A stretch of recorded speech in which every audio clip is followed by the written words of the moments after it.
Okay, why don't we just start? Okay. Hi, we're Bruno and Luisa from Community One, where we help digital communities grow and thrive on Discord.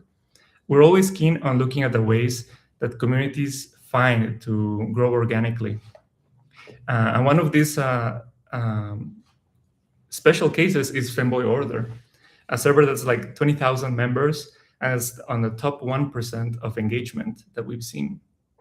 So Luisa today is going to talk about a little bit about Fboy Order, about how they got to this stage, and maybe about the things that we can learn from them. Yep.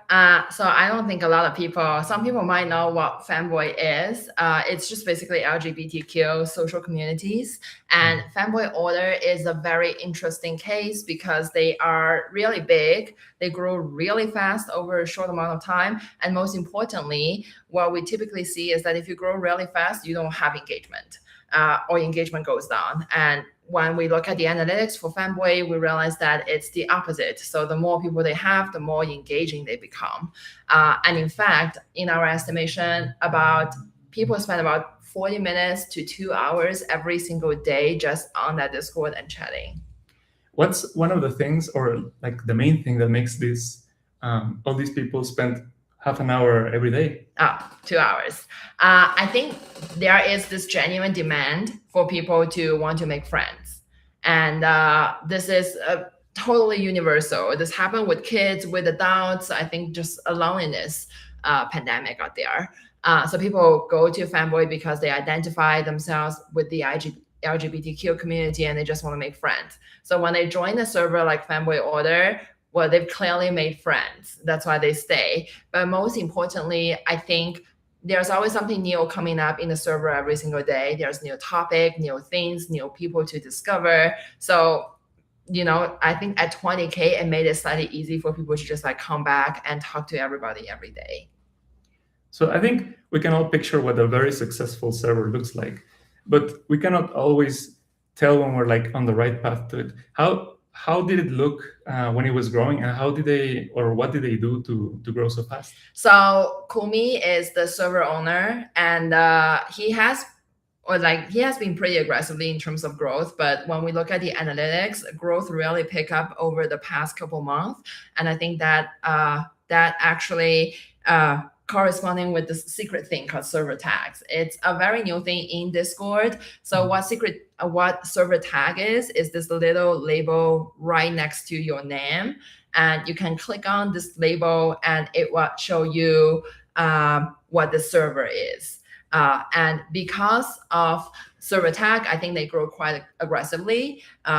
Server tag is really great because this is the only native way that you can grow inside of Discord and get people discover you while they are on another server. So I think they did really, really great things on the server tag part. How do you think they made it so that a lot of people adopt their server tag? So first is that you gotta tell people the server tag exists. Right, so you want to ask people to adapt to it, but ask and show at the same time. So another thing that Fanboy does is it will have this preview channels. It will tell you what it looks like. But most importantly, one of the things that Fanboy Order did really right is that they tie the tag with a particular role permission. So if you are identifying yourself with trans, you will see a secret channels that's only for trans people to talk. So it actually connects utility of the server with the tag itself. Wait, so they have multiple tags. How did they do? As far as I know, servers can only have one tag. Yes, it is actually a hack that they did. So they have like 4 or 5 different servers, and each server has a very specific tag. So you can adopt this tag by joining that server. So an example would be, I think they have a tag called white cat. And then there is a label for pink cat and there is a label for white cat. So you can actually pick between different colors.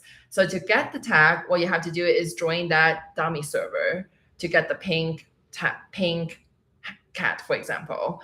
And in that dummy server, what happened is that there's only 2 channels. One channel is teaching you how to adopt your tag, and the second channel is to point it back to the official Fanboy Order server.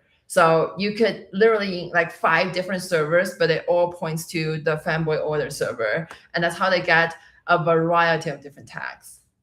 I see. Do you think everyone should do this? Like, what does it take to be able to have multiple tags? Yes, technically everybody can do it.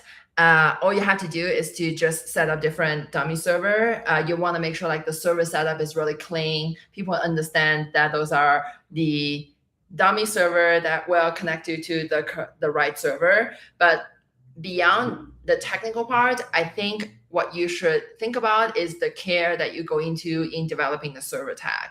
So it needs to detail matters. Like you can see in Fanboy that they would have different color of the emoji just for different tags. I think people identify with it. So the first thing before you create multiple tag is to figure out who your audience is, what do they like, what do they want, like what are the things they care about. I see. Do you have any other tips on like, if I want to create a tag for my server, what should I be thinking about? Yes, so I think the first thing you should not think about, okay, there's a couple of things here. First is that you want to, if you develop a tag, it's not enough. You don't stop there. What you have to do is to tell people this tag exists, right? So there's a lot of UI that goes into server setup to tell people they can do this call to actions. Second thing is that if you decide to have a tag, I think some of the mistakes that we've seen in server is that they wanted to have a really cool tag. Like FBI or just like really cool names, but the names has to be semi-associated with your server, right? You can't have a tag that's like completely independent from your server, because then people will click on it. People will be like, why is this related to this tag?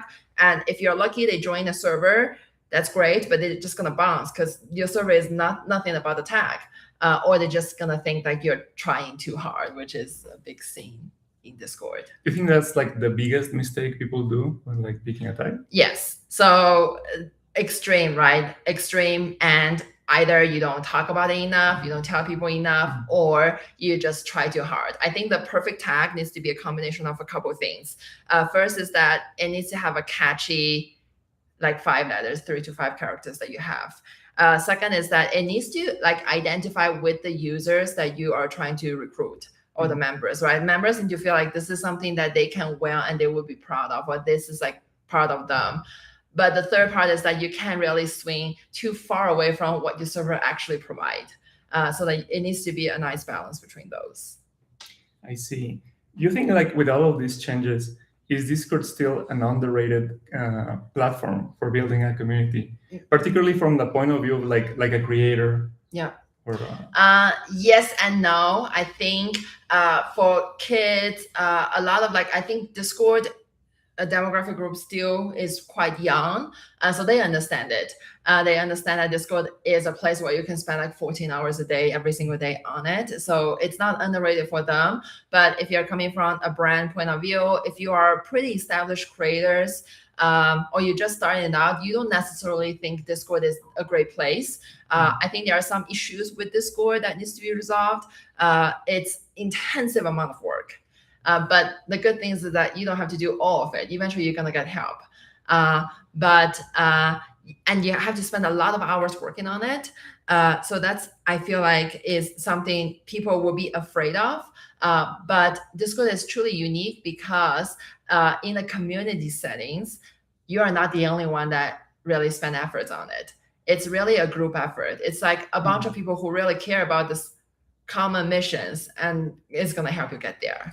What do you think was like Fboy Order's approach to like the different jobs that there are on the server? So I think we should start with the responsibility of the server owner. Kumi, I think he really set the tone on like what needs to happen in the server. So as a server owner, the 2 jobs that you have to do, one is to set rules and set culture and set missions. So one of the stories when we're talking to the server admin is he was in another Fanboy server, and what happened is that the moderation team didn't really do a good job in terms of getting people to obey the rule. So he hated so much he decided to do his own. So one of the things that Fboy Order does really well is moderations. Set the tone, what is good, what is not good, and make sure everybody orders it. And the second part is that once you decide on what your mission is and what your rule is, you start to recruit. And in a server, there's a lot of jobs, especially as you get bigger and bigger. There's a lot of things you have to do, starting with moderations. There's technical moderation, so everything around server setup, and also actual moderations, right, content.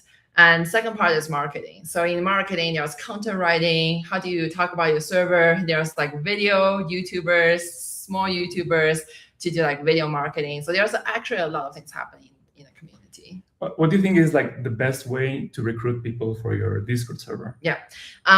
So I think as you get bigger, it gets easier because everybody wants to be in a really big server and they wanted to have a leadership role. But there's like different framework that you have to do. First is that you want to have a clear responsibility and guidelines, like what's the role, what's the permissions, what they're supposed to do. And second, that you need a framework to check in. So Kumi does this thing where he give like shout out to their moderators when they do a really good job. So recognition. And a third part, I think is the most controversial part, is that you should consider giving some member admin role as kind of like the ultimate prize of helping you managing the Discord server. It's extremely controversial because people think admin roles should be only responsible for one person, but we do see it works really well with Fboy. People really wanted it, and people work really hard to get there and to become sort of like a co-owner of a community. I see. So it's like also about building a lot of trust. Yes. So you don't give people admin the first day, right, or the 10th day, right? There's clearly a long process. You understand the culture, and then you have your own proactive input on what it should be and where it should go before you give somebody admin role. So by then, I think you probably deserve to be the co-owner of a community. You think? I feel like most people find admin, like giving to someone in your community, very scary. Yes. Do you think like it's one of these situations where it's all or nothing, or can there be like an intermediate thing?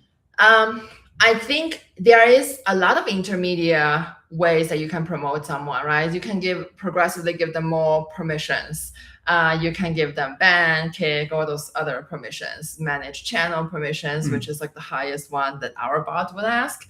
But if you think about it on the incentive point of view, like admin is just such an easy thing to explain. You're a co-owner of a community. That's the ultimate prize that you can give it to somebody who really contribute a lot to your community. So I think if you are a social server, that's definitely something you want to consider. If you are more of an institution brand, maybe you want to do like a level below.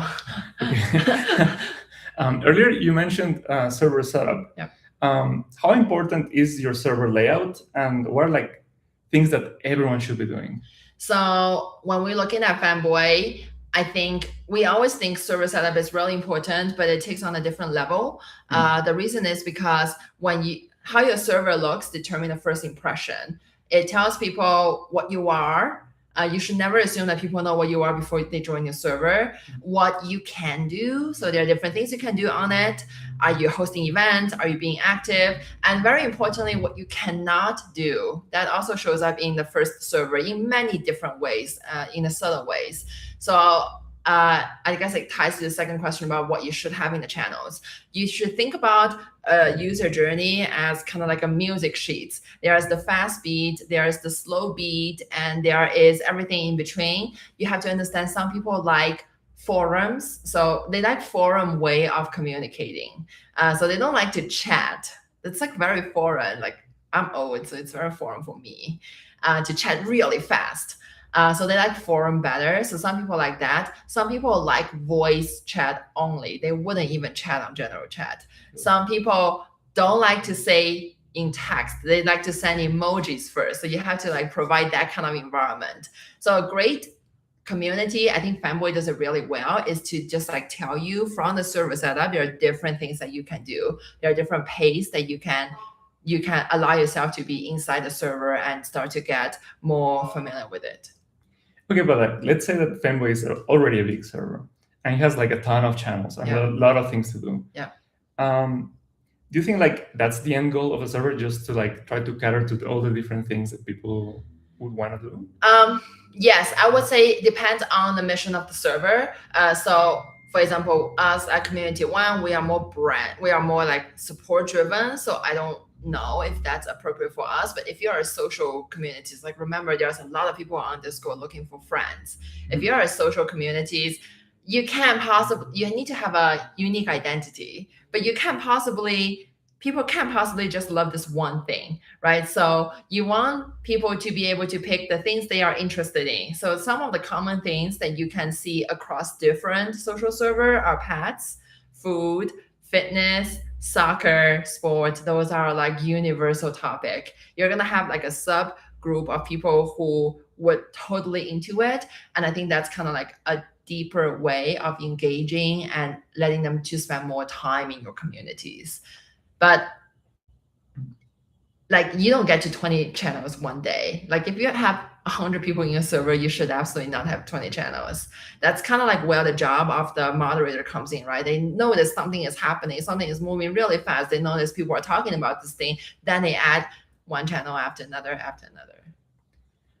Do you think like you mentioned like people come to make friends? Do you think that should be like the benchmark? Like,